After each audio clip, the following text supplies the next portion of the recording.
வெகு நேரமாக பார்த்து கொண்டிருக்கிறேன் மன்னா. நீங்கள் ஏன் கவலையோடு இருக்கிறீர்கள்? அது ஒன்றுமில்லை ராணி, நான் நன்றாக தானே ஆட்சி செய்கிறேன். ஆனால் எல்லாரும் பக்கத்து நாட்டு மன்னரே புகழ்ந்து பேசுதாங்க. அதை பற்றி தான் யோசித்து கொண்டிருக்கிறேன். உங்கள் ஆட்சியில் நாம் நாட்டு மக்களுக்கு எந்த குறையும் இல்லை.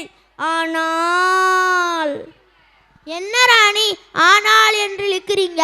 அப்படின்னா நான் மக்களை மகிழ்ச்சியாக வைக்கவில்லையா? அமைச்சரே, இங்கு வாருங்கள். அழைத்தீர்கள ராணி? நான் சொன்னால் இந்த மன்னருக்கு புரியவில்லை, நீங்களே கூறுங்கள். ராணி சொன்ன சரிதான அரசே. நீங்கள் வேண்டுமானால் பக்கத்து நாட்டிற்கு சென்று தங்க அந்த மன்னர் குடிமக்களிடம் எப்படி நடந்து கொள்கிறார்கள் என்று தெரிந்து கொண்டால் நமக்கு ஏதாவது ஐடியா கிடைக்குமண்ணா.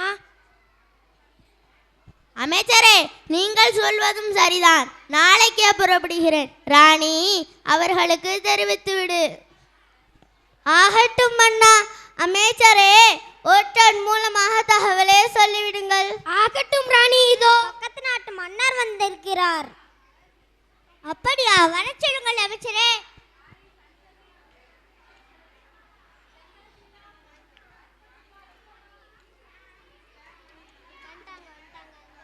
அரசர் உங்களை அழைக்கிறார் மன்னா. இதோ.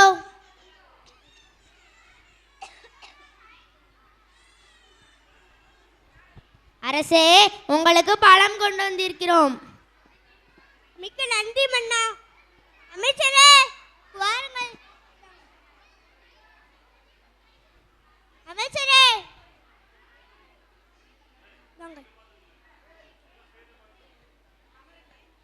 வாருங்கள் வாருங்கள், அமருங்கள்.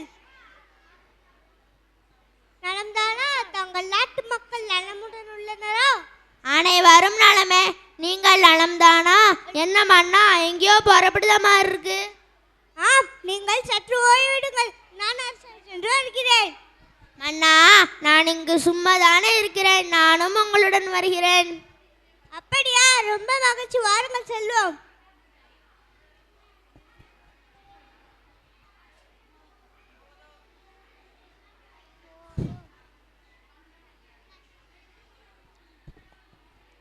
மன்னா, மன்னா, உங்களை காண ஒரு விறகு வெட்டி வந்துள்ளார். விறகு வெட்டியா? வர சொல்லுங்கள் அமைச்சரே.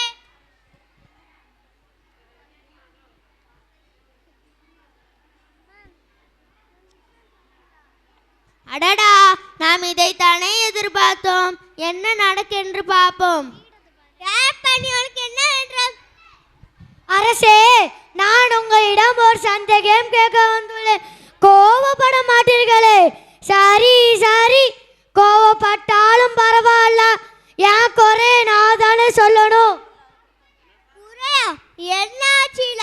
கூறுங்கள் கூறுங்கள், முடிந்த அளவு தீர்த்து வைக்கிறேன்.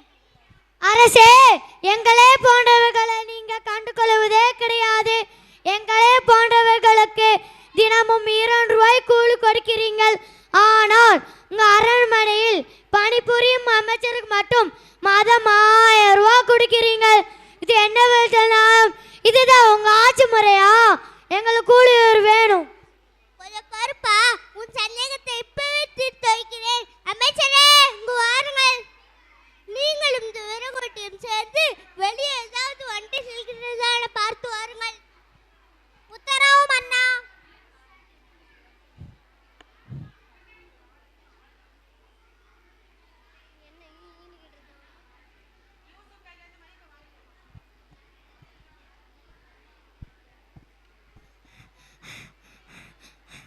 அரசே, அரண்மனைக்கு வெளியிலே ஒரு வண்டி செல்கிறது. அப்படியா? அந்த வண்டியில் என்ன இருக்கிறது? சற்று பொறுங்க மன்னா, இது ஒரு நோடி சென்று பார்க்கிறேன்.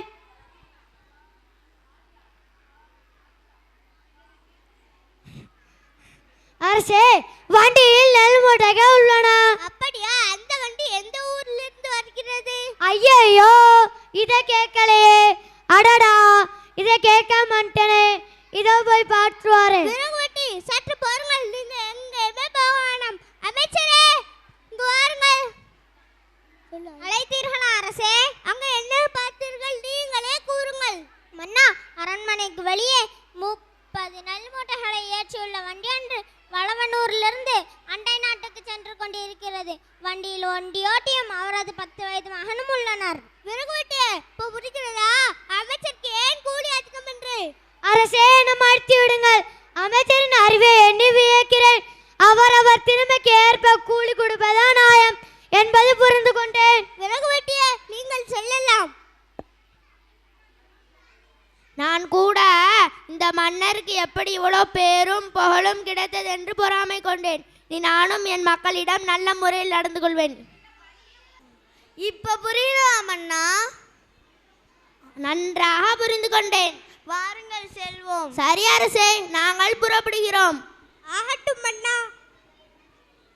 நன்றி. எங்க டிராமா உங்களுக்கு பிடிச்சிருந்தா லைக் பண்ணுங்க, ஷேர் பண்ணுங்க, சப்ஸ்கிரைப் பண்ணுங்க, பெல் பட்டனை கிளிக் பண்ணுங்க. நன்றி.